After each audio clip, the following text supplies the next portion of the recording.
My wife's sister stole my credit card at 2 a.m.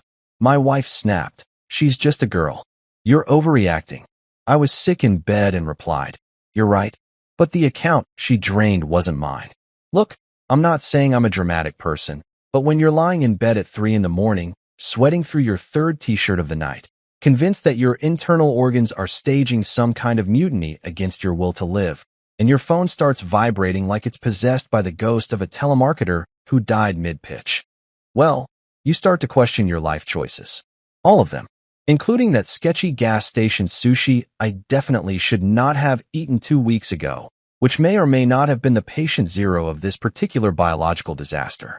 So there I was, Eli Morrison, 32 years old, supposedly a functioning adult with a decent job in financial consulting, reduced to a whimpering pile of mucus and regret, when my phone decided that 3:47 a.m. was the perfect time to throw a notification party. Ding, ding, ding. Each alert felt like someone was personally drilling into my fevered skull with a tiny jackhammer made of pure auditory sadism. My first thought, in my delirium, was that maybe the CDC had finally noticed my suffering and was reaching out to offer me some kind of posthumous award for most pathetic flu victim of the year. I was ready to accept. I'd even prepared a speech in my fever dreams, though it mostly consisted of me thanking NyQuil and cursing everyone who ever said, it's just a cold, drink some water. But no, of course not, because the universe has a twisted sense of humor and apparently thinks my suffering is more entertaining when it comes with a side of financial ruin. I squinted at my phone screen, which seemed approximately 7,000 times brighter than the actual sun, and watched as my banking app cheerfully informed me that my money had decided to go on vacation without me. Alert, $1,499 spent at Luxe Vibe Boutique. Okay, weird, but maybe I was hallucinating. The flu does that to you. Alert, $1,299 at Apple Store. Now hold on just a fever-induced minute here. Alert, $3,200 at Elite Travel Club. And there it was, the sound of my financial stability doing a swan dive off a cliff while flipping me the bird on the way down. I did the math, which was particularly challenging considering my brain felt like it had been replaced with lukewarm oatmeal. $9,000. Gone. Vanished. Yeeted into the retail void in less time than it takes to binge-watch a season of whatever show people are pretending to like this week. My account balance had dropped faster than my body temperature during the cold sweats, and that's saying something because I was pretty sure I'd lost about 15 pounds in water weight alone over the past 48 hours. Now, most rational people in this situation would immediately panic. They'd sit up, call their bank, maybe have a small anxiety attack, definitely spiral into a crisis about identity theft and whether they'd ever financially recover. Me? I looked at those notifications, let out a pathetic cough that sounded like a dying seal, rolled over in my sweat-soaked sheets that probably violated several health codes by this point, and whispered into my pillow with all the energy of a man who'd already given up on life. Please don't let it be my wife again. See, here's the thing about being married, and I say this with all the love and affection of a man who genuinely adores his spouse. Sometimes your partner makes financial decisions that make you question whether you accidentally married a really attractive toddler with a credit card. Maya, my beautiful, occasionally fiscally irresponsible wife, had a history of what she called impulse investments in our happiness, and what I called reasons I can't retire until I'm 87. But spoiler alert, folks, because life loves a good plot twist, it wasn't Maya this time. Oh no, it was so much worse. It was her younger sister, Kelsey, the 24-year-old self-proclaimed entrepreneur who once tried to launch a business selling used false eyelashes on Etsy because she read somewhere that sustainable beauty is the future. She lasted approximately 2 weeks before realizing that people generally don't want to buy eyelash extensions that have already been on someone else's face, no matter how many times you wash them. Revolutionary discovery, truly. Kelsey was one of those people who believed that having a vision board and an Instagram account with more than 500 followers qualified her as a business mogul. She spoke exclusively in hashtags and motivational quotes she'd stolen from LinkedIn influencers, and she had this absolutely mystifying ability to make every terrible decision sound like a brilliant strategic move. I'm not unemployed. I'm in my manifestation era. I'm not broke. I'm just pre-wealthy. I didn't crash your car. I just tested its structural integrity under non-ideal conditions. And apparently, at some point between my descent into flu-induced delirium and this moment of reckoning, Kelsey had gotten her hands on my credit card and decided to go on a shopping spree that would make a real housewife jealous. Right on cue, because the universe has impeccable comedic timing, my phone buzzed again. This time it wasn't the bank. It was Maya, texting me from literally the next room because apparently walking 10 feet was too much effort at this hour. Honey, don't freak out. Kelsey borrowed your card. She's just a girl. You're overreacting. I stared at that message for a solid 30 seconds, watching the words blur together through my fever-glazed eyes. Just a girl. Just a girl. She's 24 years old. At 24, I was working 2 jobs, paying student loans, and eating ramen, so often I'm pretty sure I briefly turned into a noodle. But sure, she's just a girl who somehow managed to find my wallet, extract a credit card, and spend $9,000 on luxury items while I was busy trying not to die from what I'm pretty sure was actually the plague despite what my doctor kept insisting was just influenza. You know what? Maybe it was the fever talking. Maybe it was the 37 consecutive hours of being conscious enough to suffer but not conscious enough to function. Maybe it was the fact that I'd consumed enough cough syrup to knock out a small horse and my brain was swimming in cherry-flavored chemicals. But something in me just snapped. Not in an angry way. In a cold, calculated, I've had enough of this nonsense kind of way. I typed back, my fingers shaking slightly from either the fever or the rage. Honestly, at this point they were basically the same thing. You're right, babe. But that account she drained wasn't mine. I watched those 3 little dots appear as Maya started typing, then stop, then start again. I could practically hear her confusion through the phone. And that's when something beautiful happened. My fever broke. Not in the traditional sense where your body temperature returns to normal and you start feeling human again. No, I still felt like absolute garbage. But that mental fog, that cloudy delirium that had been hovering over my brain like a toxic smog, it lifted just enough for clarity to come rushing in like cold water. See, the thing that Kelsey didn't know, the thing that Maya apparently didn't remember even though I'd mentioned it approximately 47 times over the past year, was that the credit card Kelsey had used wasn't connected to my personal checking account. It was linked to something much more interesting, much more complicated, and much more legally binding. It was connected to the corporate trust account I managed as part of my late Aunt Patricia's estate settlement.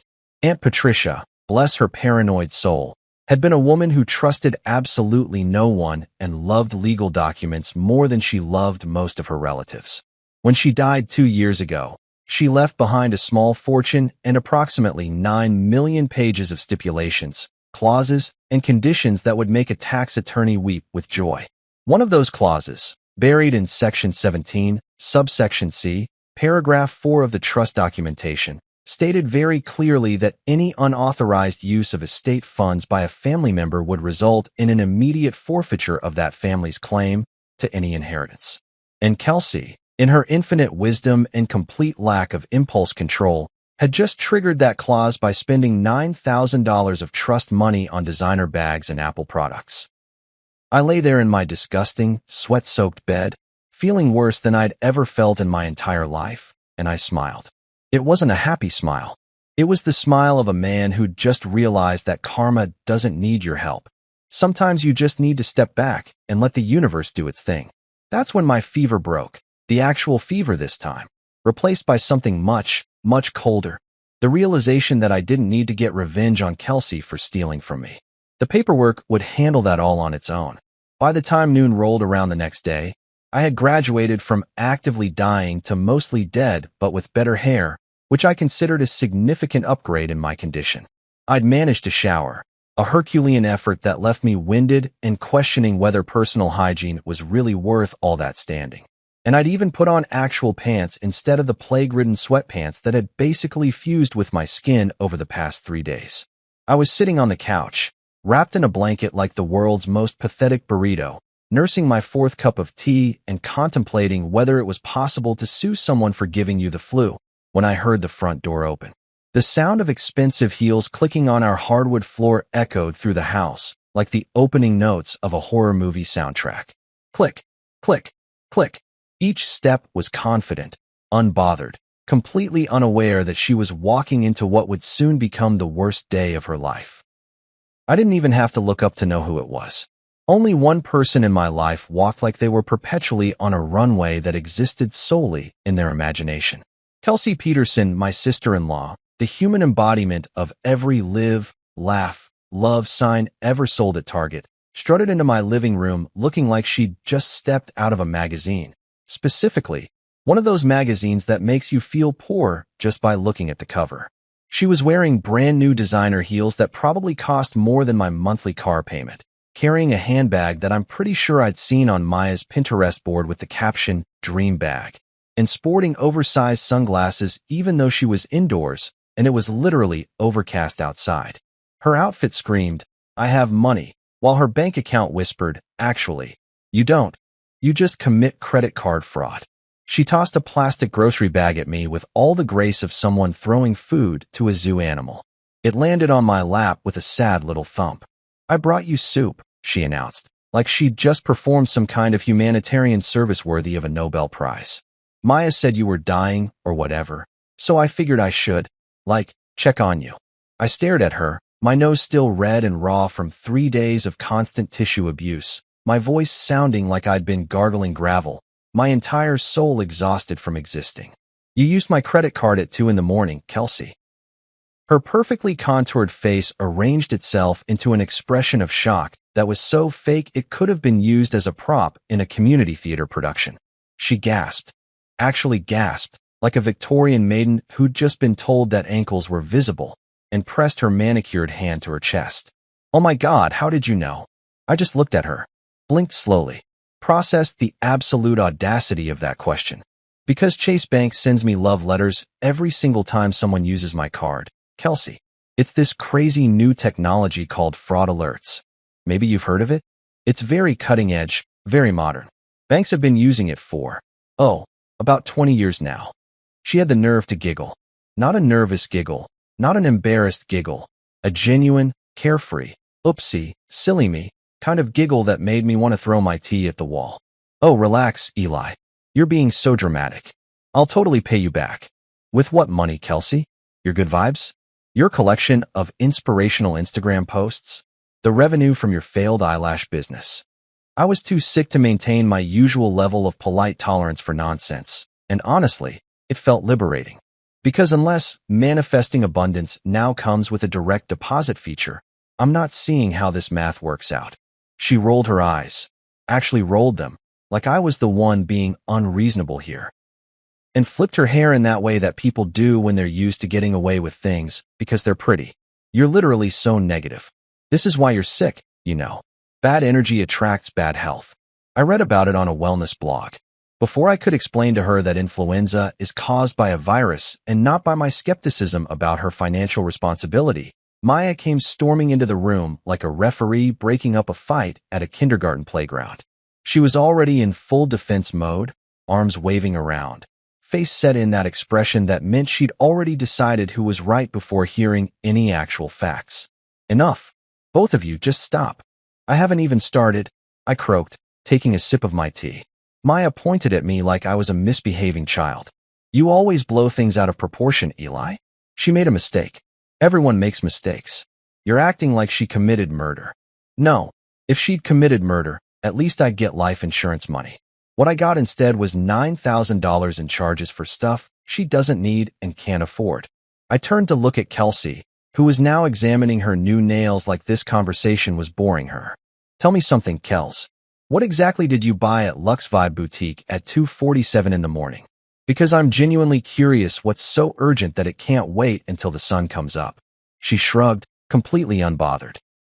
"I couldn't sleep, and I saw this bag I'd been wanting, and it was, calling to me, you know? It was a sign from the universe." "The universe told you to commit fraud?" "It's not fraud if we're family," she said, with the confidence of someone who'd never actually looked up the legal definition of fraud. Maya stepped between us, literally putting herself in the middle like she was trying to prevent a physical altercation, which was hilarious considering I could barely stand up without getting dizzy. "Okay, that's it. Eli, you need to calm down. She's just a girl. She didn't mean any harm." And there it was again. Just a girl. Like being female and in your 20s was some kind of get-out-of-jail-free card for stealing. Like having a cute smile and knowing how to contour meant you were exempt from consequences. I was so tired of this narrative, so exhausted by the constant excuses, so done with being the bad guy for expecting basic human decency and legal behavior. I smiled at Maya, the kind of smile that probably looked friendly if you ignored the absolute chaos brewing behind my eyes. You're absolutely right, sweetheart. I'm totally overreacting. In fact, you know what? I'm done being upset about this. I'm done blowing things out of proportion. I'm especially done blowing our savings on your sister's shopping addiction. They both looked at each other, and I could see the relief flooding their faces. They actually thought I was giving up. They genuinely believed that I'd just accepted this situation, that I'd roll over and let it go because that's what I always did. That's what I'd done for the past 3 years of marriage. Kept the peace, avoided conflict, let things slide because it was easier than fighting. Maya reached out and squeezed my shoulder, her face softening into something almost affectionate. Thank you, honey. I knew you'd understand. This is why I love you. You're so reasonable. Kelsey blew me a kiss, already heading toward the door in her stolen shoes. Thanks, Eli. You're literally the best brother-in-law ever. I'll Venmo you next week, I promise. I waved weakly from my blanket cocoon, watching them both leave the living room, chattering away about some brunch place they wanted to try this weekend. I heard the front door close, heard Kelsey's car start up and drive away, heard Maya humming to herself in the kitchen as she made herself a smoothie like everything was perfectly fine in our world. They thought it was over. They genuinely believed the crisis had been averted, the drama resolved, the conflict neatly swept under the rug where all our other problems lived. What they didn't know, what they couldn't have possibly known because they'd never bothered to actually listen to me when I talked about my work, was that it wasn't over at all. It was just beginning. And unlike Kelsey's various business ventures, this one was actually going to succeed. The moment I heard Maya's car pull out of the driveway, she was taking Kelsey to get her nails redone because apparently the fresh set from last week wasn't vibing with her energy anymore. I grabbed my phone with the kind of determination usually reserved for people who've just discovered their Uber Eats order was wrong. My fingers were still a little shaky from the fever, but my resolve was rock solid. I scrolled through my contacts until I found the name I was looking for, Richard Adler, Esquire. Now, Mr. Adler wasn't just any lawyer. He was my financial advisor, my estate consultant, and the closest thing I had to a professional secret weapon. The man was 72 years old, had been practicing law since before I was born, and had this absolutely beautiful ability to smell stupidity from approximately 3 zip codes away. He'd handled Aunt Patricia's estate with the precision of a surgeon and the enthusiasm of someone who genuinely enjoyed complicated legal documents, which made him either a genius or a sociopath. Possibly both. I hit the call button and waited, listening to it ring while I blew my nose for the 800th time today. He picked up on the second ring, his voice crisp and alert despite it being a Saturday afternoon. Eli Morrison, I was wondering when you'd call. Your heart rate's been elevated for the past 12 hours according to my client monitoring system. You monitor my heart rate? Of course not. But you sound like you believe I do, which means you're stressed. Talk to me. I couldn't help but laugh, which turned into a cough, which turned into me wheezing for about 30 seconds while Adler waited patiently on the other end. When I finally caught my breath, I said, "The prophecy came true, Adler. The in-law menace has struck." Kelsey found the credit card. There was a pause, and then I heard what I can only describe as the sound of an old man's soul experiencing pure schadenfreude. The younger Peterson sister. The one who tried to trademark the phrase blessed and stressed last year. That's the one. And she used the estate card? $9,000 in about 2 hours. Lux Vibe Boutique, Apple Store, Elite Travel Club. She hit the holy trinity of financially irresponsible purchases. Adler made a sound that was somewhere between a chuckle and a growl. Well, did she know it was the estate card, or did she just grab whatever was convenient? I'm going to go with option B, considering she's never demonstrated any ability to read fine print, think ahead, or generally use her brain for anything other than storing TikTok dances. And your wife? I sighed, sinking deeper into my couch. Maya thinks I should let it go. Says Kelsey's just a girl who made a mistake, and that I'm being dramatic for caring about $9,000 disappearing from my account in the middle of the night. Fascinating, Adler said, and I could hear him typing on his computer. So they don't know about the clause. They definitely don't know about the clause. Excellent.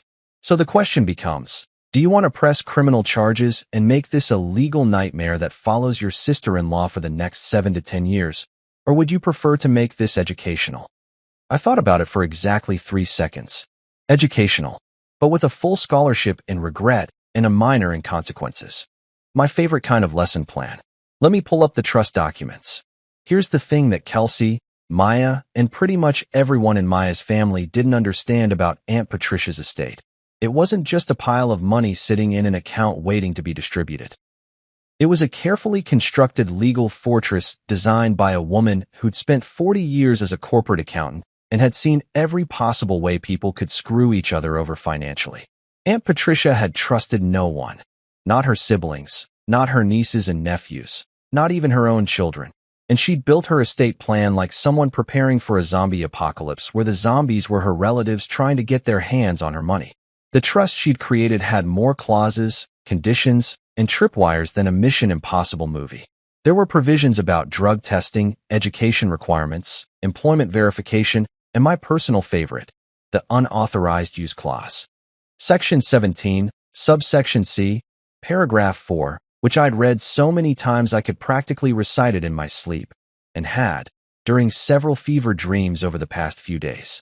Adler read it out loud anyway, his voice taking on that formal lawyer tone that meant business. Any beneficiary or family member of a beneficiary who engages in unauthorized use, misappropriation, or fraudulent access of estate funds shall result in immediate and permanent forfeiture of all inheritance claims for that beneficiary's entire family unit, with said funds to be redirected to the designated charitable organization as outlined in Section 23. Beautiful, I whispered. It's like poetry. It's like your aunt knew someone would eventually do something supremely stupid and wanted to make sure they paid for it in the most comprehensive way possible, Adler corrected. Now let's talk specifics. The card Kelsey used was the corporate trust card, correct? Correct. The one I use for estate-related expenses and management fees. And she is not an authorized user on this card. She's not even authorized to know this card exists. Perfect. And the $9,000 in charges. Were any of them legitimate estate expenses? I snorted, which hurt my sinuses. Unless the estate suddenly needs designer handbags, the latest iPhone, and a membership to a travel club that promises luxury experiences for the modern nomad, then no. None of it was legitimate. Then we have what the law calls an open and shut case, and what I call a teaching moment. I could hear the satisfaction in Adler's voice. He lived for this stuff. Here's what's going to happen. I'll file the unauthorized use report with the trust administrator on Monday morning. That triggers an automatic audit of all recent transactions. The audit will identify the fraudulent charges, which will activate the forfeiture clause. Once that clause is activated, all inheritance claims from your wife's side of the family, which includes Maya, Kelsey, and their parents, will be permanently revoked. How much are we talking about? Last valuation had their portion at approximately $217,000. I sat up so fast I got dizzy and had to lie back down. $217,000. Yes, your Aunt Patricia left 40% of her estate to your mother's side of the family, which includes you. The remaining 60% was split between various relatives, including your wife's branch through her mother's connection. It's a bit complicated. Lots of second cousins and family tree nonsense. But the bottom line is that Kelsey's little shopping spree just cost her family over $200,000. I was quiet for a moment, processing this. I'd known about the inheritance, obviously. I'd known about the clause. But somehow, hearing it laid out like this, understanding the full scope of what was about to happen, made it feel suddenly very real and very serious. Part of me, the part that wasn't currently drowning in mucus and resentment, felt a tiny twinge of guilt. That part lasted approximately 4 seconds before I remembered Kelsey's face when she'd tossed that bag of soup at me, completely unbothered, totally unrepentant, already planning her next shopping trip with money she hadn't earned. Do it, I said. File the report. Trigger the audit. Let the clause do what it was designed to do. You're sure? This will cause significant family drama. Adler, I'm currently sick with the flu, broke because my sister-in-law committed fraud, and being gaslit by my own wife who thinks I'm the problem for noticing that $9,000 disappeared. The drama's already here. I'm just adding legal documentation. He laughed, a sound like crackling paper. I'll have everything filed by Monday close of business. The audit should take about a week, maybe 2 if they're thorough. You'll need to come in and sign some documents. Provide a statement about the unauthorized charges. Confirm that you didn't give permission for the card to be used. Not a problem. I'm recovering from the plague anyway, so I'll have plenty of time. One more thing, Adler said, his voice taking on a more serious tone. When this hits, and it will hit hard, your wife is going to be upset. Very upset. Are you prepared for that conversation? I looked around my living room, at the tissues scattered across the coffee table, at the empty tea mugs, at the general disaster zone that my life had become. Adler, I'm a man who's been betrayed by his own immune system, his credit card, and his family's common sense all in the same week. I'm as prepared as I'm ever going to be. That's the spirit. I'll be in touch Monday. He hung up, and I sat there in the silence of my house, wrapped in my blanket, feeling simultaneously terrible and absolutely triumphant. I didn't need revenge. I didn't need to yell or fight or make dramatic speeches about betrayal and trust. I just needed to let the paperwork do its job. Aunt Patricia, wherever she was probably laughing her ass off. By the time evening rolled around, I had successfully migrated from the couch to the bed, which felt like completing an Ironman triathlon, but with more coughing and less athletic glory. I was propped up against approximately 17 pillows, because apparently that's the magic number where you can breathe and sleep simultaneously. When Maya walked into our bedroom carrying a mug of tea and wearing what I'd come to recognize as her guilty wife face. It's similar to her regular face, but with more eye contact avoidance and excessive hair tucking behind her ears. "You're mad," she said, setting the tea down on my nightstand like a peace offering from someone who knew they were in the wrong, but hadn't quite figured out how wrong yet. I looked at her through my fever-glazed eyes, my nose approximately the color and texture of a boiled lobster from 3 days of constant tissue abuse. "No," I sniffled, my voice sounding like someone had replaced my vocal cords with sandpaper. "I'm not mad. I'm just mourning the death of common sense in this household. We should probably hold a funeral. I'll wear black. You can bring Kelsey. She can wear whatever designer outfit she bought with my money." Maya sat on the edge of the bed, doing that thing where she tries to look sympathetic while simultaneously preparing her defense. It's a delicate balance she's perfected over 3 years of marriage. "It was a mistake, honey." She feels terrible about it. I raised one eyebrow, which took more energy than it should have. Does she? Does she really feel terrible? Because when she was here earlier, throwing soup at me like I was a sick animal at the zoo, she seemed pretty comfortable with her choices. In fact, I'd say she was practically glowing with the confidence of someone who thinks Gucci is a personality trait. "You're being mean. I'm being accurate. There's a difference." I took a sip of the tea, which was too hot and burned my tongue, because apparently the universe had decided that I hadn't suffered enough this week. "Maya, she spent $9,000. In 2 hours. Do you understand how impressive that actually is? I couldn't spend $9,000 in 2 hours if I tried. I'd get tired. I'd need snacks. I'd have to sit down and really think about my life choices. But Kelsey? She moved through those stores like a woman possessed by the spirit of every real housewife, whoever got a black Amex and zero financial counseling. Maya's face was doing that thing where it cycles through several emotions at once. Guilt, defensiveness, frustration, and a touch of annoyance that I wasn't just letting this go like I usually did. She said she'll pay you back. With what money, Maya? I set down my tea, sitting up a little straighter despite my body's protests. Her last job was working at a boutique for 3 weeks before she quit because her manager didn't respect her creative vision for folding t-shirts. Before that, she was a social media consultant for a company that turned out to be a pyramid scheme. And before that, she was selling used eyelashes on Etsy, which I think we can all agree was humanity's lowest moment. So please, enlighten me. Where exactly is this payback money coming from? Her OnlyFans tips? Her vision board? The cosmic energy she's always manifesting but never quite receiving? You're being cruel. I prefer the term realistic with sarcastic undertones. I grabbed another tissue and blew my nose, which at this point felt like it should just fall off my face and save us all the trouble. Look, I get it. She's your sister. You love her. You want to protect her. But at some point, you have to recognize that protecting someone from consequences isn't love, it's enabling. And enabling is just a fancy word for helping someone destroy their life in slow motion while you cheer them on from the sidelines. Maya stood up, her arms crossed, her face settling into that stubborn expression that meant we were about to have a fight that neither of us would win. She's 24 years old, Eli. She's still figuring things out. I was paying rent and student loans at 24. I was working 2 jobs. I was eating ramen so often that I'm pretty sure my blood type temporarily changed to MSG. But sure, let's pretend that being 24 means you're exempt from basic concepts like don't steal and designer bags aren't necessities. Not everyone had your upbringing. My upbringing, Maya, we grew up in the same economic bracket. Your parents have money. Her college was paid for. She had every advantage I didn't, plus a safety net the size of a circus tent. The only difference is that I was raised by someone who believed in consequences, and she was raised by people who think participation trophies should extend into adulthood. Her eyes narrowed, and I could see I'd hit a nerve. Good.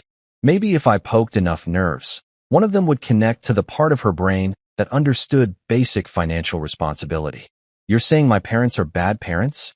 I'm saying your parents created a human being who thinks stealing $9,000 is a hoopsie that can be fixed with a promised Venmo payment and some cute puppy dog eyes. So you tell me what that says about their parenting strategy. The room went quiet except for the sound of my congested breathing, which honestly sounded like Darth Vader if he'd decided to take up smoking. Maya just stared at me, and I could see her cycling through her options. Continue the fight, storm out dramatically, try to guilt me into backing down, or maybe, just maybe, actually think about what I was saying. She chose option 4, which surprised me. She sat back down on the bed, her shoulders sagging slightly. What do you want me to do, Eli? She's my sister. I can't just abandon her. I'm not asking you to abandon her. I'm asking you to stop defending her when she does indefensible things. I'm asking you to recognize that there's a difference between support and enabling. I'm asking you to consider that maybe, just maybe, letting her face the consequences of her actions would actually be the most loving thing you could do. She was quiet for a long moment, picking at a thread on our comforter. You're not going to let this go, are you? And that's when something shifted in me.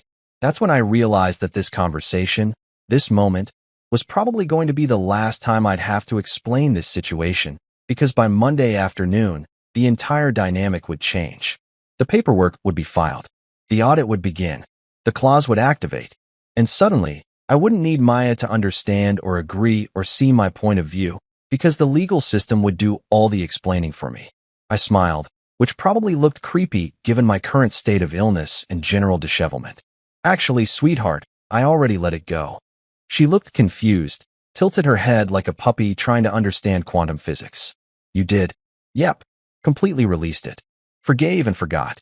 Water under the bridge. Ancient history.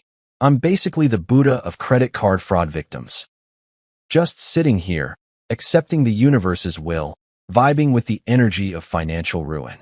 She studied my face, trying to figure out if I was being serious or sarcastic, which was fair because even I wasn't entirely sure anymore.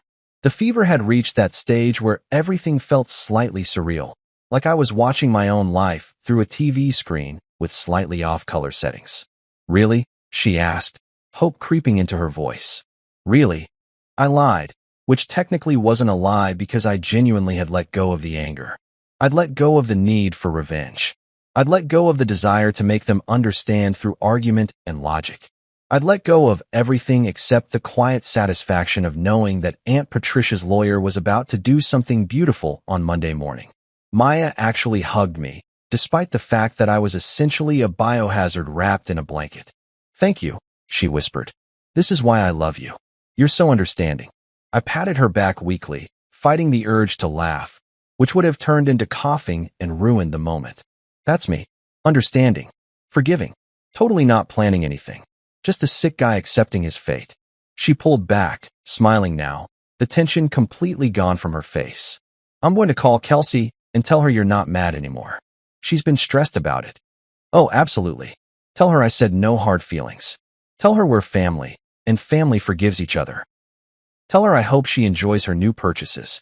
Maya kissed my forehead, which was still slightly feverish and probably tasted like sweat and medicine, but she didn't seem to care. She left the room practically bouncing, already pulling out her phone to deliver the good news to her delinquent sister. I lay back against my mountain of pillows, closed my eyes, and smiled at the ceiling. The truth was, I wasn't angry anymore. I wasn't upset. I wasn't even particularly stressed about the $9,000, because in about 72 hours, that would be the least of anyone's concerns. I'd learned something important over the past few days, something that the flu and the fever and the complete betrayal of my immune system had taught me. Sometimes the best revenge isn't revenge at all. Sometimes it's just stepping back, following the rules, and letting the system work exactly as it was designed to work. Aunt Patricia had built a beautiful machine, and Kelsey had just walked right into it wearing designer heels. All I had to do was watch. Monday morning arrived with the kind of crisp, clear sunshine that felt personally offensive given my continued state of physical decay. I'd upgraded from plague victim to functioning zombie, which meant I could stand for more than 5 minutes without needing a nap, and had reduced my tissue consumption from 1 box per hour to 1 box per 3 hours. Progress, ladies and gentlemen. I was basically an inspiration. I'd been awake since 6 a.m., not because I wanted to be, but because my phone had been buzzing with texts from Maya's family group chat, a digital hellscape I'd been added to 2 years ago and had been unable to escape ever since. Kelsey had apparently posted a photo of her new handbag with the caption, "Blessed and grateful for family who supports my dream sparkles 2 hearts," followed by approximately 47 hashtags, including hashtag bossbabe, hashtag luxury lifestyle, and my personal favorite, hashtag selfmade. The irony was so thick you could spread it on toast. Maya's mom had responded with heart emojis. Her dad had sent a thumbs up. Various cousins and aunts had commented things like, "You deserve it, queen," and "living your best life." I stared at my phone, wheezing slightly, and thought about how this entire family was about to learn a very expensive lesson about the difference between supporting dreams and funding delusions. At 9 a.m. sharp, my phone rang. Adler. Right on time, as always. "Good morning, Eli. How's the plague?" "Still plaguey, but I can breathe through one nostril now, so I'm calling it a win." I shuffled to the kitchen, phone pressed to my ear, and started making coffee because I had a feeling I was going to need the caffeine for this conversation. "Please tell me you have good news." "Better than good. Everything's confirmed and filed." I submitted the unauthorized use report to the trust administrator at 8:30 this morning. They've already flagged the account for audit, frozen all pending distributions, and sent out notification letters to all beneficiaries informing them of a financial irregularity that requires immediate investigation. I nearly dropped my coffee mug. They work fast. When there's potential fraud involved, they work very fast. Nobody wants to be the administrator who let trust funds get embezzled on their watch. I could hear the satisfaction in Adler's voice, like a proud father watching his kid win a spelling bee. The audit officially begins today. They'll review every transaction from the past 6 months, but the focus will be on the flagged charges from Friday night. I've already provided them with your statement confirming that you did not authorize Kelsey Peterson to use the corporate card, that she is not a signatory on the account, and that the purchases were entirely personal in nature. How long until the clause activates? The audit process typically takes 7 to 10 business days. Once they confirm unauthorized use, which they will, because the evidence is overwhelming, they'll send a formal notice of clause activation to all affected parties. That's when things get interesting. I took a sip of my coffee, which tasted like victory with a hint of Colombian roast. Define interesting. Well, the affected parties, meaning your wife's entire branch of the family tree, will receive a legal document explaining that due to the unauthorized use of estate funds by an immediate family member, their inheritance claims have been permanently forfeited per the terms outlined in the trust agreement. The forfeited funds, totaling approximately $217,000, will be redirected to the designated charitable organization, which in this case is the Grace Adler Historical Restoration Fund. Wait, the charity is named after you? My late wife, actually. She loved historical preservation. Your aunt was quite fond of her. He paused, and I could hear papers shuffling. The notification will also include a breakdown of the specific transactions that triggered the clause, along with itemized receipts. So they'll get to see exactly what Kelsey bought with their inheritance. I laughed. which turned into a cough, which turned into me having to sit down for a minute. When I recovered, I said, "So you're telling me that Kelsey's entire family is going to receive an official legal document that basically says your relative bought designer bags and an iPhone with money that was supposed to be yours, so now you get nothing?" That's the simplified version, yes. That's beautiful. That's poetry. That's justice in its purest form. I thought you'd appreciate it, Adler said, and I could hear the smile in his voice. Now, there's one more thing we need to discuss. I'm going to need you to come into the office this week to sign some additional documentation and provide a formal in-person statement. It's standard procedure for these cases. Can you make it in, say, Wednesday afternoon? I checked my mental calendar, which was currently blank except for appointments like try not to die and consume more soup. Yeah, I can make Wednesday work. What time? 2 p.m. And Eli, his voice got more serious. You should probably bring your wife. My stomach did a weird flip that had nothing to do with the flu. Why? Because she's a beneficiary too. She'll need to be informed of the situation, and it's better if she hears it in a professional setting with me present to explain the legal ramifications. Otherwise, she's going to find out via the notification letter, and that's going to be unpleasant, as opposed to finding out in your office with her sick husband who orchestrated the whole thing. That's going to be a parade of sunshine and rainbows. Fair point. But at least in my office, there are witnesses and she can't throw anything breakable. I rubbed my face, feeling the scratch of several days' worth of stubble because grooming had taken a back seat to survival. Okay, I'll bring her. I'll tell her we need to sign some routine estate paperwork.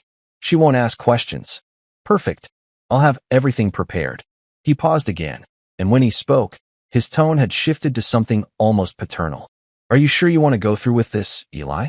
Once the audit confirms the fraud and the clause activates, there's no reversing it. The money will be gone, permanently redirected. Your wife's family will lose everything they were supposed to inherit. I thought about it. Really thought about it.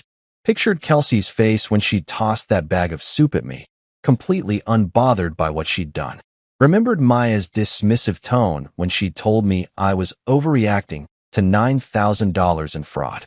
Considered the fact that not a single person in that family had apologized, offered to actually pay me back with real money, or even acknowledged that what happened was genuinely wrong. Then I thought about Aunt Patricia, who'd spent her entire life working hard, saving carefully, and building something she could leave behind for the people she loved. She'd created that clause for a reason. She'd anticipated this exact scenario. Someone taking advantage, someone assuming they could get away with it because family. I'm sure, I said. The clause exists for a reason. Kelsey triggered it. She made her choice when she took that card and went shopping at 2 in the morning. I'm just letting the consequences play out the way they were always supposed to. That's what I needed to hear. I'll see you Wednesday at 2. He hung up, and I sat there in my kitchen, coffee going cold in my hands, staring at my phone. The group chat was still going, still celebrating Kelsey's purchases, still completely oblivious to what was coming. Maya's mom had posted something about family brunch this weekend to celebrate Kelsey's success, which was such a fundamentally incorrect interpretation of the situation that I almost choked on my coffee. I decided right then that I wasn't going to say anything. Not to Maya, not to Kelsey, not to anyone. I was going to let the next week play out exactly as nature, or in this case, meticulously crafted legal documentation, intended. I'd go to work, recover from the flu, act completely normal, and wait for Wednesday afternoon when Adler would drop the bomb in the most professional, legally binding way possible. Maya came downstairs an hour later, already dressed for work, looking annoyingly well-rested and healthy. She kissed the top of my head as she passed, grabbing her travel mug from the counter. How are you feeling? Like I got hit by a truck full of mucus, but better than yesterday. Good. Kelsey wants to have dinner this weekend to celebrate. Her successful fraud career? Maya shot me a look. Her new business venture. She's starting a luxury lifestyle consulting company. I blinked, processed that information, decided that the universe had a truly incredible sense of humor. A luxury lifestyle consulting company. Using what qualifications exactly? Her extensive experience stealing other people's money. Eli, I'm just asking, does she have a business plan? Clients? Any actual knowledge about luxury lifestyles beyond knowing how to spend $9,000 in 2 hours? Maya's face was doing that thing again where she wanted to defend her sister, but was slowly realizing She didn't actually have a defense. She's figuring it out. She's passionate about it. I'm passionate about not working until I'm 90, but that doesn't mean I can start a consulting company about early retirement while I'm actively broke. She sighed, grabbing her keys. Can you just try to be supportive? For me, I smiled, the kind of smile that probably looked genuine if you didn't know me very well. Absolutely. In fact, I think we should definitely celebrate this weekend. Let's do it up big. Invite the whole family. Make it a real event. She looked surprised, pleased even. Really? You do that? Sure. Why not? It's not like anything major is happening this week that might change the family dynamic forever or anything. She hugged me, completely missing the sarcasm dripping from every word. Thank you. This means a lot to Kelsey. And to me. I know it does, sweetheart. I know it does. She left for work, and I sat there alone in the kitchen, listening to the house settle around me, watching the sunshine stream through the windows. In approximately 48 hours, I'd be sitting in Adler's office with Maya, watching her world implode in real time. In approximately 7 to 10 business days, Kelsey's entire family would receive legal notification that their inheritance had been forfeited because someone couldn't resist a designer handbag at 2 in the morning. I finished my coffee, took my medicine, and shuffled back to the couch to continue my recovery. The flu was almost gone, but the real drama? That was just getting started. Wednesday afternoon arrived with the kind of terrible timing that felt like the universe was writing a sitcom about my life and had just greenlit the season finale. I'd spent the past 2 days pretending to be blissfully ignorant while watching Maya plan Kelsey's business launch celebration with the kind of enthusiasm usually reserved for royal weddings or the release of a new iPhone. She'd made a Pinterest board. She'd created a group chat specifically for party planning. She'd even commissioned custom napkins that said, "Living Lux with Kelsey," in gold foil lettering, which cost $60 and made me want to scream into a pillow for approximately 45 minutes. I'd gotten better at hiding my feelings over the years, but this was testing limits I didn't know I had. Every time Maya showed me another detail, the champagne tower, the vision board station, the hired photographer to capture Kelsey's iconic moment, I had to physically bite my tongue to keep from saying, "Hey, fun fact, in about 3 days your sister's going to be the reason your entire family loses $200,000, so maybe hold off on the gold foil napkins." But I didn't say anything. I just smiled, nodded, and counted down the hours until 2 p.m. when Adler would do all my talking for me in beautifully drafted legal language that couldn't be argued with or dismissed as overreacting. Maya and I pulled into the parking lot of Adler's office building at exactly 1:55 p.m. She was still in work mode, talking on her phone about some client presentation, completely relaxed because she thought we were just signing routine estate paperwork. I, on the other hand, felt like I was about to watch a controlled demolition of family dynamics, and I had front row seats with complimentary popcorn made of pure anxiety. "Do we really need to be here?" Maya asked as we walked toward the building, still half focused on her phone. "Can't we just sign stuff electronically?" Adler's old school. He likes in-person signatures for trust documents. Not a lie, technically, just not the complete truth, which is basically the same thing according to politicians and people who claim they only had one drink at parties.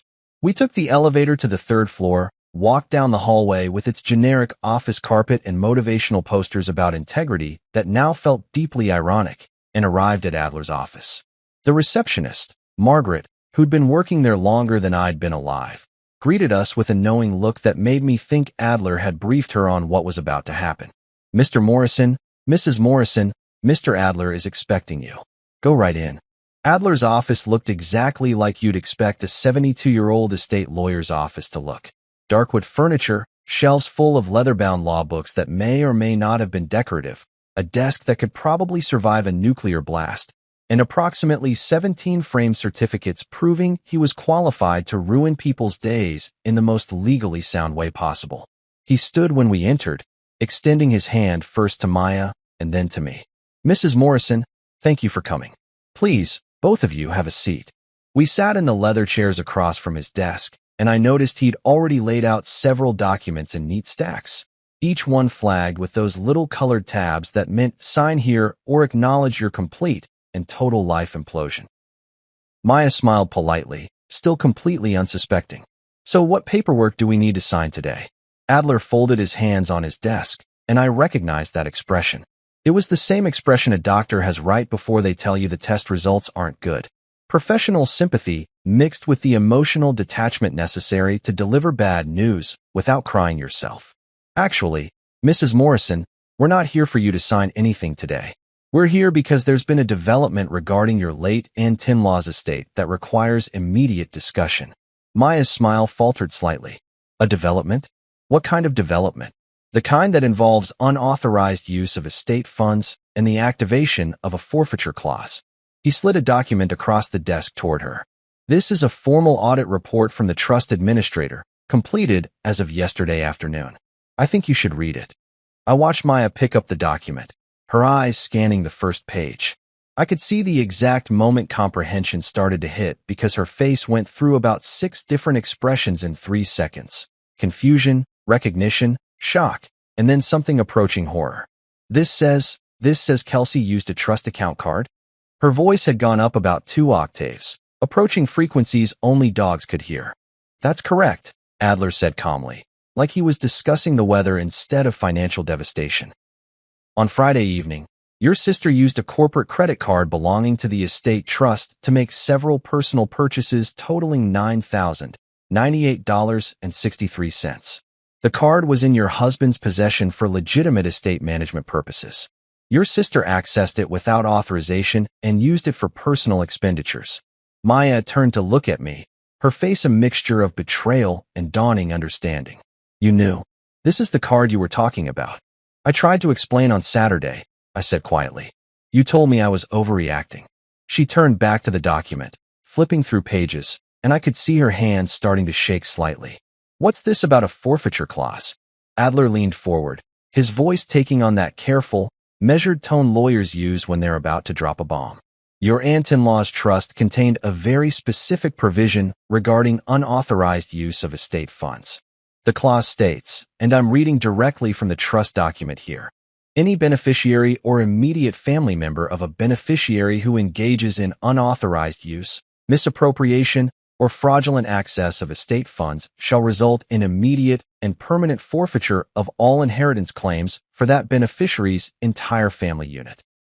The silence that followed was so complete I could hear the wall clock ticking, each second marking another moment of Maya's understanding expanding like a mushroom cloud of financial regret. What does that mean? She whispered, even though I could tell she already knew exactly what it meant. It means that because your sister used the estate card without authorization, your entire family branch, including you, your sister, and your parents, has forfeited all claims to the inheritance that was designated for your side of the family. How much? Her voice was barely audible now. Adler glanced at another document. The forfeited amount totals $217,412. Those funds will be redirected to the designated charitable organization as outlined in the trust agreement, specifically the Grace Adler Historical Restoration Fund. Maya gasped like someone had physically punched her in the stomach. She turned to me, eyes wide, looking for something, denial, explanation, a way out. Eli, you can stop this. You can tell them it was a mistake. You can. I can't, I said, and I was surprised by how steady my voice was. The clause is automatic. Once it's triggered, it's permanent. That's how your aunt designed it. But she's just... Maya stopped herself, probably realizing that saying just a girl for the 900th time wasn't going to magically conjure $200,000 back into existence. Adler spoke up, his voice professional but not unkind. Mrs. Morrison, I understand this is shocking, but I need you to understand that this clause was put in place specifically to protect the estate from this exact type of situation. Your husband's aunt witnessed significant family financial disputes during her lifetime, and she wanted to ensure that her estate would not be subject to similar conflicts or unauthorized access. Maya was staring at the document like it might burst into flames or reveal itself to be an elaborate prank. Kelsey didn't know. She didn't know it was a trust account. She just thought it was Eli's regular card. Ignorance of the law doesn't negate the consequences, Adler said, which was a very lawyerly way of saying tough luck, should have raised your sister better. This isn't fair. Maya's voice was rising now, tears starting to form in her eyes. You set us up. Both of you. You knew this would happen and you just let it happen. I leaned forward, keeping my voice calm even though my heart was pounding. No, Maya. I didn't set anyone up. Kelsey took my card, without asking, without permission, in the middle of the night while I was sick with the flu, and spent $9,000 on luxury items she didn't need and couldn't afford. She made that choice. The clause was already there, written years before we even got married. I didn't create the trap. She walked into it all by herself. You could have warned her. You could have told us about the clause. I did tell you. Multiple times. I told you about the trust. I told you about the stipulations.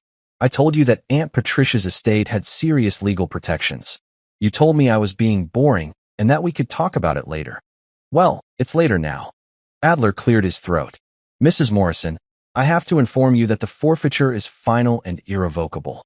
The audit has been completed, the unauthorized charge is confirmed, and the clause has been legally activated. There is no appeals process, no reversal mechanism, and no legal remedy available. Maya buried her face in her hands, and I could see her shoulders shaking. Part of me, the part that still loved her despite everything, wanted to comfort her, to tell her it would be okay. But the larger part of me, the part that had been dismissed and minimized and told I was overreacting for caring about basic financial responsibility, stayed quiet and let the moment sink in. After a long silence, Maya looked up, mascara starting to run, her voice thick with tears and something that might have been rage. How am I supposed to tell my family? How am I supposed to explain this to my parents? To Kelsey. With honesty, I said simply, you tell them that Kelsey committed fraud, triggered a legal clause, and cost the family $200,000. You tell them that actions have consequences. You tell them that gold foil napkins and vision board stations aren't going to fix the fact that someone in this family thought stealing was acceptable as long as you called it a mistake. She stared at me like she'd never seen me before, like I'd suddenly transformed into a stranger. You really did this. You actually let this happen. No, I corrected her. Kelsey did this. I just decided to stop protecting people from their own choices. The car ride home was the kind of silent that makes you understand why people in movies sometimes just drive off cliffs to escape uncomfortable situations. Maya sat in the passenger seat staring out the window like she was watching her entire life flash before her eyes in reverse. Except instead of heartwarming memories, it was just a montage of designer handbags and missed warning signs. I kept my eyes on the road, hands at 10 and 2, driving with the careful precision of someone who knew that any sudden movements might cause an emotional detonation that would take out everything within a 3-block radius. We pulled into our driveway, and before I'd even turned off the engine, Maya was out of the car and storming toward the house with the kind of purposeful rage that usually precedes someone putting all your belongings on the lawn or changing the locks. I followed at a safe distance, mentally preparing myself for whatever was about to happen. I'd been through wars. Well, not actual wars, but I'd survived Black Friday at Best Buy once, which felt spiritually similar. The front door slammed open so hard I was worried it might actually fall off the hinges, which would be fitting because everything else in our life was currently falling apart. So why not add home repairs to the list?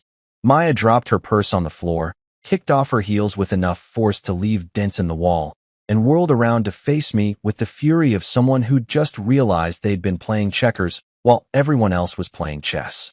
You humiliated my sister, she yelled, and I noticed the neighbor's curtains twitch across the street because apparently Mrs. Henderson had impeccable timing when it came to free entertainment.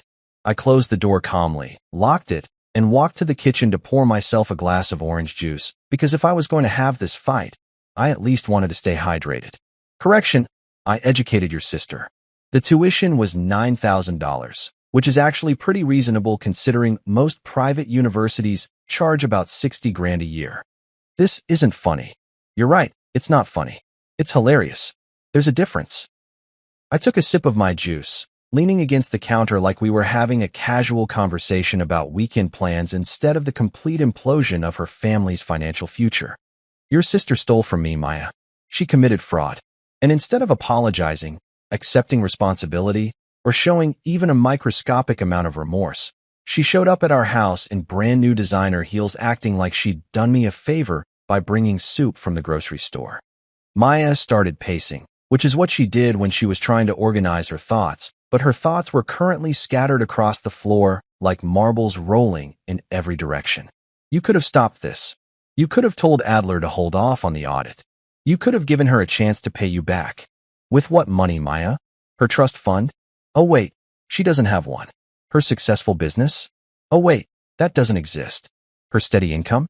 Oh wait, she quit her last job because someone asked her to show up on time. I set down my glass, folding my arms. Let me ask you something. When exactly was this magical payback supposed to happen? Next week? Next month? Next year? When she finally sells enough luxury lifestyle consultations to people who probably have more financial sense than to hire someone whose primary qualification is knowing how to max out credit cards. She stopped pacing and glared at me with enough intensity to melt steel. You enjoy this, don't you? You love watching my family suffer. No, Maya, I don't enjoy this. You know what I would have enjoyed? Not getting the flu. Not waking up at 3 in the morning to fraud alerts. Not spending the past 5 days being told I'm dramatic and cruel for having the audacity to care about $9,000 disappearing from my account. Not being gaslit by my own wife who apparently thinks family means consequence-free zone where theft is totally cool as long as you smile while doing it. Her eyes were filling with tears again, and I felt that familiar tug of guilt that came from years of being conditioned to believe that making someone cry automatically made you the villain, regardless of whether you were actually wrong or just telling uncomfortable truths. I thought you loved me. I thought family meant something to you. Family does mean something to me. It means honesty. It means accountability. It means not enabling destructive behavior just because someone's related to you by blood or marriage. Your sister stole from me, Maya. From me. Your husband. The person you promised to honor and respect and build a life with. And your first instinct wasn't to be angry at her. It was to be angry at me for noticing. She wiped her eyes, smudging her mascara further. So what now? You've destroyed my family over a credit card bill. No, Kelsey destroyed your family over a shopping spree. I just declined to fix her mess with my money, my time, and my willingness to pretend it never happened. The tears were flowing freely now, and she was doing that hiccuping sob thing that would normally make me want to comfort her, but I stayed where I was, maintaining my position against the counter like it was a defensive fortification. My parents are going to hate you. Kelsey's going to hate you. Everyone's going to hate you. They can get in line behind my immune system and Chase Bank's fraud department. I said, look, I get it. This sucks. I'm not happy about it either.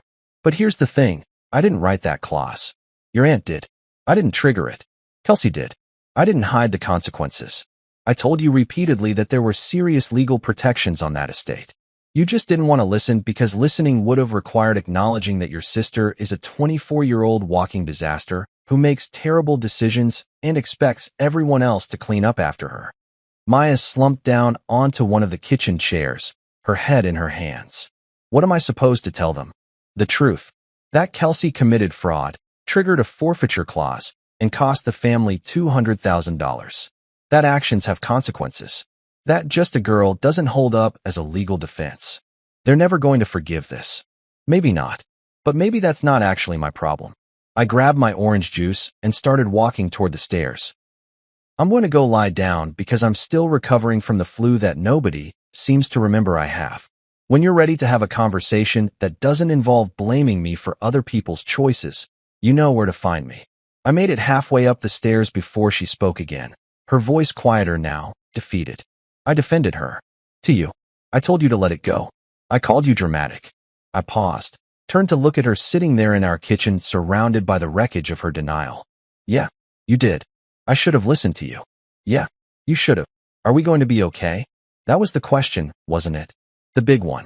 The one that actually mattered underneath all the drama and the money and the family chaos. I looked at my wife, the woman I'd married 3 years ago, the person I'd built a life with, the human being who'd just spent the past week prioritizing her sister's feelings over my legitimate complaints about literal theft, and I realized I didn't actually know the answer. I don't know, Maya. Are we? She didn't answer, and I didn't wait for one. I went upstairs, closed the bedroom door, and collapsed onto the bed that still smelled faintly of the flu-induced sweat fest from earlier in the week. My phone immediately started buzzing with notifications, and I made the mistake of checking it. The family group chat had exploded.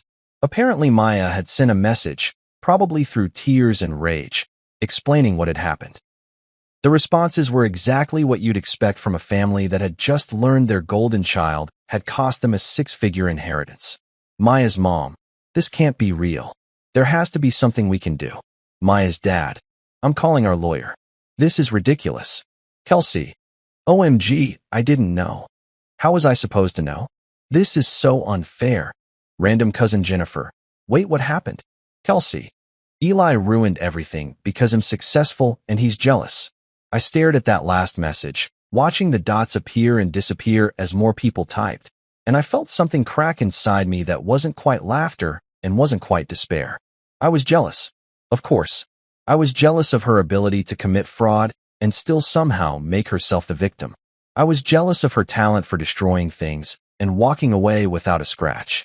I was jealous of her complete and total lack of self-awareness that allowed her to sleep soundly at night while everyone else dealt with the consequences of her choices. More messages flooded in. Maya's mom: "Eli, you need to fix this. Family is more important than money."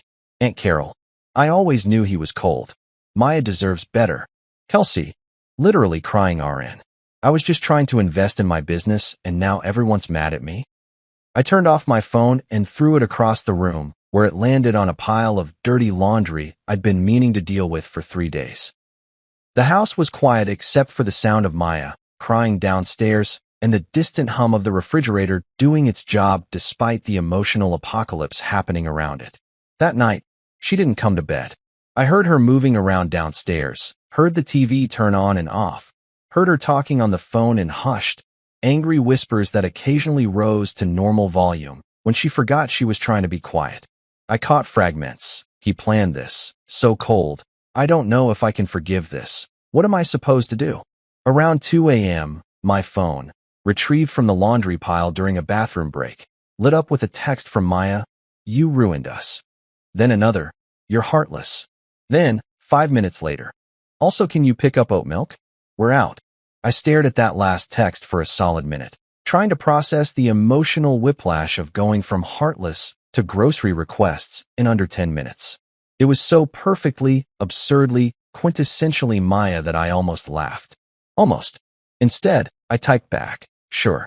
Anything else you need from the store? Perhaps some accountability? They usually keep it next to the common sense, but it's been out of stock lately." She didn't respond, which was probably for the best, because I was running out of sarcastic grocery store metaphors and my brain was too tired to come up with new ones. I lay there in the dark, listening to the house settle, thinking about how we'd gotten here. 3 years ago, we'd been happy. Or at least I thought we'd been happy. Maybe I'd been wrong. Maybe I'd been ignoring warning signs the same way Maya had been ignoring Kelsey's red flags. Maybe this whole disaster wasn't just about a credit card and a trust fund. Maybe it was about patterns we'd both been too comfortable to address until they'd exploded in our faces like a financial pipe bomb wrapped in designer packaging. Or maybe I was overthinking it because it was 2 in the morning and I was still recovering from the flu and my brain felt like lukewarm pudding. Either way, tomorrow was going to be interesting. Thursday morning arrived with all the enthusiasm of a dental appointment, and I woke up to 17 missed calls, 43 text messages, and the kind of tension headache that felt like my brain was trying to escape through my eye sockets. Maya had apparently slept on the couch, or more accurately, hadn't slept at all based on the dark circles under her eyes when I saw her in the kitchen, clutching a coffee mug like it was the only thing tethering her to sanity. We didn't speak. She left for work without saying goodbye, which was fine because I wasn't sure what there was to say at this point that hadn't already been said, screamed, or passive-aggressively texted at 2 in the morning. I got ready for work in silence, picked out a tie that said, "I'm a functioning adult who definitely didn't just nuke his marriage over estate law," and headed to the office with the grim determination of someone walking toward their own execution, but with better parking. I made it to about 10:30 before my desk phone rang. Internal extension. From HR. Eli Morrison speaking. "Hi, Eli, it's Sandra from HR." Her voice had that careful, overly cheerful quality that people use when they're about to deliver news that's going to make your day significantly worse. "I just wanted to give you a heads up that your wife is here in the lobby. She seems emotional. She's asking to see you." My stomach dropped into my shoes and possibly through the floor into the basement level. Define emotional. She's crying. and she's holding a balloon. A very large balloon that says sorry in glitter letters. It's causing a bit of a scene. I closed my eyes and counted to 10 in 3 different languages, none of which helped. I'll be right down. The walk from my third-floor office to the lobby felt like the Green Mile. Except instead of walking toward execution, I was walking toward whatever fresh hell had manifested in the form of my wife having an emotional breakdown in my place of employment. I could hear her before I saw her. That particular pitch of crying that happens when someone's been at it for a while and has moved past elegant tears into full snotty desperation.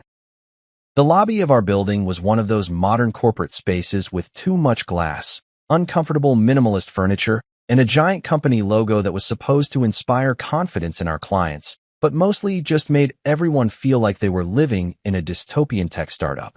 And there, right in front of said logo, was Maya. She looked like she'd gotten dressed in the dark after a 3-day bender.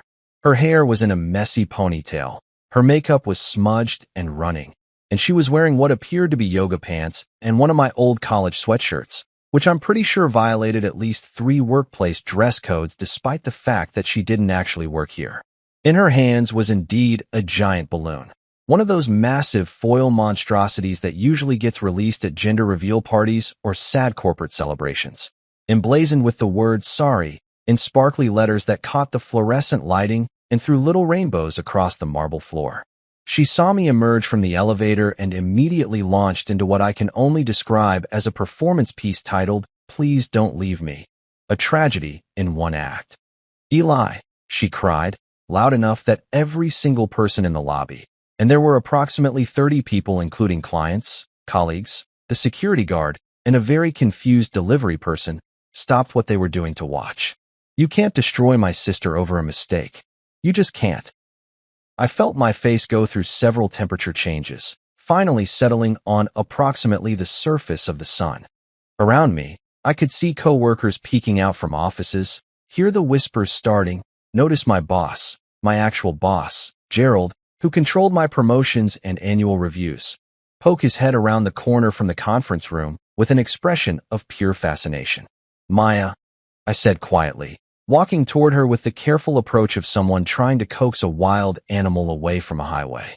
"This isn't the place for this conversation." "When is the place, Eli? You won't talk to me at home.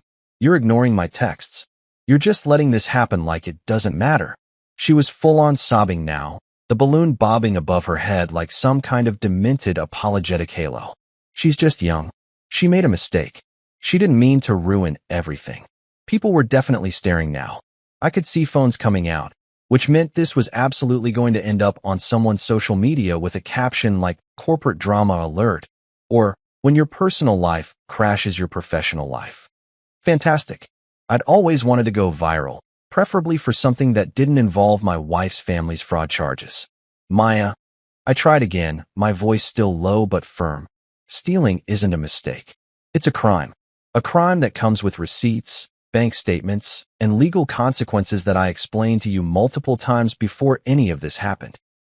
"But she's family," Maya wailed, and I swear I saw 3 people in the lobby simultaneously wince at the pitch she'd reached. Family is supposed to forgive. Family is supposed to help each other. Family doesn't destroy each other over money. "You're right," I said, and I could feel something cold and sharp settling in my chest. Family shouldn't destroy each other. Which is why it's so interesting that your sister destroyed your family's inheritance by stealing from me. And somehow I'm the villain in this story. The lobby had gone completely silent. Even the elevator had stopped dinging. It was like the entire building was holding its breath, waiting to see what happened next in this absolutely mortifying drama that I was now starring in against my will. Gerald had fully emerged from the conference room now, arms crossed, watching with the intense interest of someone who'd just stumbled upon the most entertaining thing that had happened at work in months. Sandra from HR was standing near the reception desk, probably already composing the email she'd send to legal about whether this constituted a workplace disruption. Maya took a step closer to me, her face red and blotchy, mascara creating abstract art down her cheeks. "You could have stopped it, Eli. You could have told Adler to wait. You could have given her a chance. But you didn't. You just let it happen because you wanted to punish her. Because you wanted to be right." "No," I said, and my voice came out steadier than I expected. I let it happen because I'm tired of being the safety net for people who keep jumping off cliffs. I'm tired of fixing problems I didn't create. I'm tired of being told I'm cruel for expecting basic human decency and legal behavior from adults who should know better. She's 24. I was paying rent and student loans at 24, Maya. I was working 2 jobs. I was eating ramen and budgeting and trying to build a life that didn't involve stealing from people. My voice had risen despite my best efforts, and I could feel 3 years of frustration bubbling up like a shaken soda can. At 24, I had a cholesterol problem from stress and cheap food. Your sister has a shopping addiction and a victim complex. A few people in the crowd actually chuckled, quickly covering it up with coughs when Maya whirled around to glare at them. The balloon bobbed dramatically, the glitter catching the light like some kind of apology disco ball. She turned back to me, and for a moment, I thought maybe she'd finally hear what I was saying. Maybe something would click. Maybe she'd realize that defending Kelsey wasn't the same as loving her, and that enabling wasn't the same as supporting. But then she said, "Everyone always said you were cold. My mom warned me. She said you cared more about money than people. I should have listened." And there it was, the nuclear option. The thing you say when you want to make sure the other person knows you've been storing ammunition, just waiting for the right moment to deploy it. The thing that tells you the argument isn't about what it's about anymore. It's about every resentment that's been quietly festering for years, waiting for an excuse to surface. I looked at her standing there in my office lobby, holding a sad balloon, wearing my old sweatshirt, crying in front of my colleagues and boss, and the very confused delivery person who just wanted to drop off a package and leave. I looked at the gathering crowd, at Sandra's concerned face, at Gerald's barely concealed entertainment. I thought about the past week, the flu, the fraud, the fights, the complete inability of anyone in her family to accept responsibility for anything. And I realized something. I was done. Not done with my marriage necessarily. That was a bigger question that required more thought and probably therapy, but done with this scene, this performance, this public display of dysfunction that was currently tanking my professional reputation in real time. I walked over to Maya, gently took the balloon from her hands. It tried to float away, but I grabbed the string and handed it to Sandra. "Can you hold this for a second?" Sandra took it, looking confused but willing to help. I turned back to Maya, keeping my voice quiet enough that only she could hear. "We're going to walk outside now. Calmly, like adults. And we're going to finish this conversation somewhere that isn't my place of employment where I need these people to take me seriously and not think of me as that guy whose wife had a breakdown in the lobby. I'm not going anywhere until you promise to fix this." "Maya, I can't fix this. Kelsey broke it. The clause sealed it. It's done. And the sooner you accept that, the sooner we can all move on with our lives and figure out what comes next."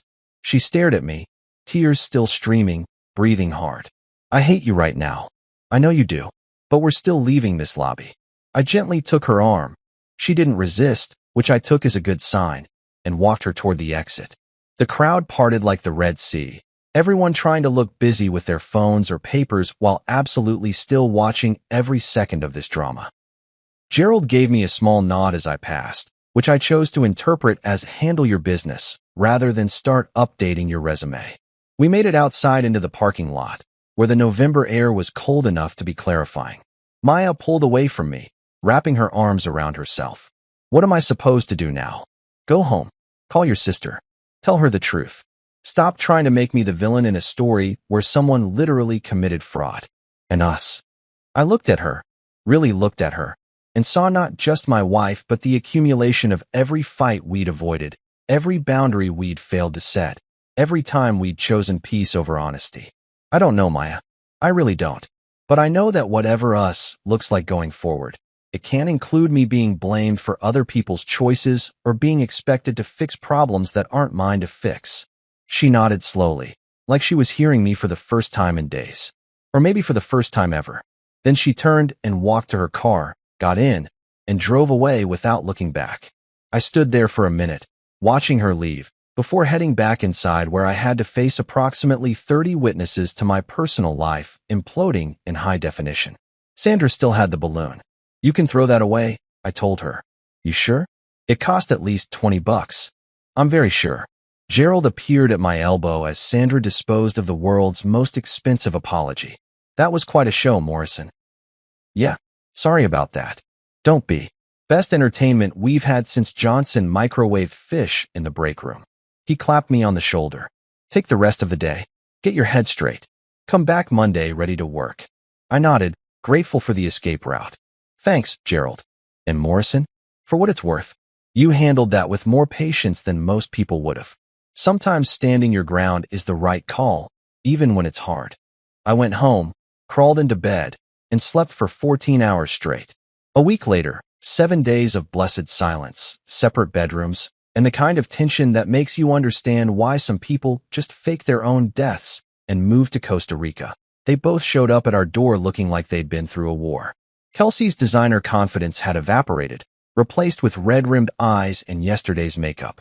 Maya looked worse, like she'd been surviving on coffee and existential dread. Maya started before they even fully entered the living room. We got the notice from the court. The official one. It's real.